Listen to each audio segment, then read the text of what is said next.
Michael Jackson ایک ایسا انسان جو نظام فطرت کو شکست دینا چاہتا تھا۔ اسے چار چیزوں سے سخت نفرت تھی۔ اسے اپنے سیاہ رنگ سے نفرت تھی، وہ گوروں کی طرح دکھائی دینا چاہتا تھا۔ اسے گمنامی سے نفرت تھی، وہ دنیا کا مشہور ترین انسان بننا چاہتا تھا۔ اسے اپنے ماضی سے نفرت تھی، وہ اپنے ماضی کو اپنے آپ سے کھرچ کر الگ کر دینا چاہتا تھا۔ اسے عام لوگوں کی طرح 70-80 برس میں مر جانے سے بھی نفرت تھی، وہ 150 سال تک زندہ رہنا چاہتا تھا۔ وہ ایک ایسا گلوکار بننا چاہتا تھا جو 150 سال کی عمر میں لاکھوں لوگوں کے سامنے ڈانس کرے، اپنا آخری گانا گائے، 25 سال کی گرل فرینڈ کے ماتھے پر بوسہ دے اور کروڑوں مداحین کی موجودگی میں دنیا سے رخصت ہو جائے۔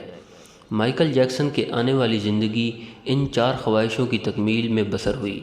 اس نے 1982 میں اپنا دوسرا البم تھرلر لانچ کیا۔ یہ دنیا میں سب سے زیادہ بکنے والا البم تھا۔ ایک ماہ میں اس کے 6.5 کروڑ کاپیاں فروخت ہوئیں اور یہ gains book of world record کا حصہ بن گیا۔ مائیکل جیکسن اب دنیا کا مشہور ترین گلوکار تھا۔ اس نے گمنامی کو شکست دے دی تھی۔ مائیکل جیکسن نے اس کے بعد اپنی سیاہ جلد کو شکست دینے کا فیصلہ کیا اور پلاسٹک سرجری شروع کروا دی۔ امریکہ اور یورپ کے 55 چوٹی کے پلاسٹک سرجنز کی خدمات حاصل کیں، یہاں تک کہ 1987 تک مائیکل جیکسن کی ساری شکل و صورت، جلد، نقوش اور حرکات و سکنات تبدیل ہو گئیں۔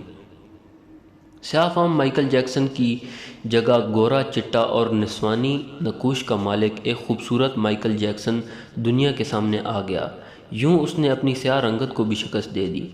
اس کے بعد ماضی کی باری آئی۔ مائیکل جیکسن نے اپنے ماضی سے بھاگنا شروع کر دیا۔ اس نے اپنے خاندان سے قطع تعلق کر لیا، اس نے اپنے ایڈریسز تبدیل کر لیے، اس نے کرائے پر گورے ماں باپ حاصل کر لیے اور تمام پرانے دوستوں سے جان چھڑا لی۔ ان تمام اقدامات کے دوران جہاں وہ اکیلا ہوتا چلا گیا، وہاں وہ مصنوعی زندگی کی گرداب میں بھی پھنس گیا۔ اس نے خود کو مشہور کرنے کے لیے ایلوس پریسلے کی بیٹی لیزا میری پریسلے سے شادی کر لی۔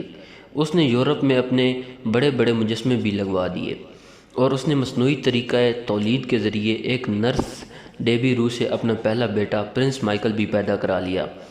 ڈیبی رو کے بطن سے اس کی بیٹی پیرس مائیکل بھی پیدا ہوئیں۔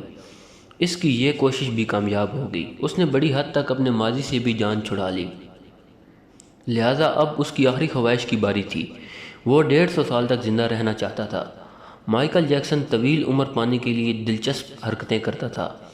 مثلاً وہ رات کو آکسیجن ٹینٹ میں سوتا تھا، وہ جراثیم، وائرس اور بیماریوں کے اثرات سے بچنے کے لیے دستانے پہن کر لوگوں سے ہاتھ ملاتا تھا، وہ لوگوں میں جانے سے پہلے منہ پر ماسک چڑھا لیتا تھا، وہ مخصوص خوراک کھاتا تھا اور اس نے مستقل طور پر 12 ڈاکٹر ملازم رکھے ہوئے تھے۔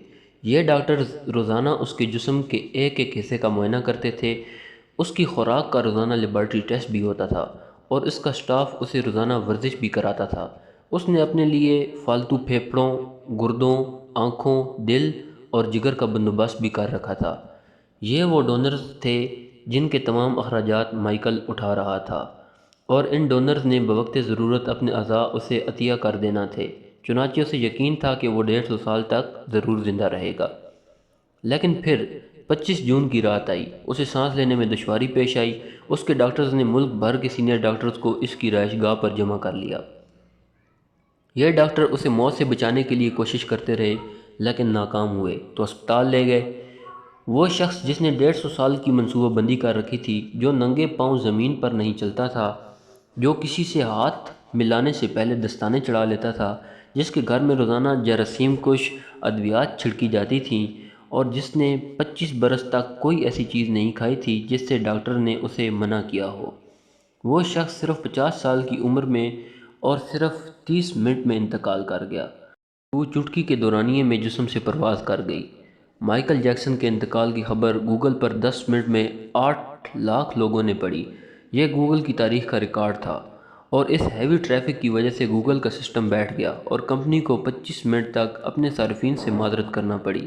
مائیکل جیکسن کا پوسٹ مارٹم ہوا تو پتہ چلا کہ بہت زیادہ احتیاط کی وجہ سے اس کا جسم ڈھانچہ بن چکا تھا، وہ سر سے گنجا ہو چکا تھا، اس کی پسلیاں ٹوٹی ہوئی تھیں، اس کے کولے، کندھے، پسلیوں اور ٹانگوں پر سوئیوں کے بے تحاشا نشانات تھے۔ وہ پلاسٹک سرجری کی وجہ سے پین کلر کا محتاج ہو چکا تھا۔ چنانچہ وہ روزانہ درجنوں انجیکشن لگواتا تھا، لیکن یہ انجیکشنز، یہ احتیاط اور یہ ڈاکٹر بھی اسے اپنی موت سے نہیں بچا سکے، اور وہ ایک دن چپ چاپ اس جہان سے چلا گیا، اور یوں اس کی آخری خواہش پوری نہ ہو سکی۔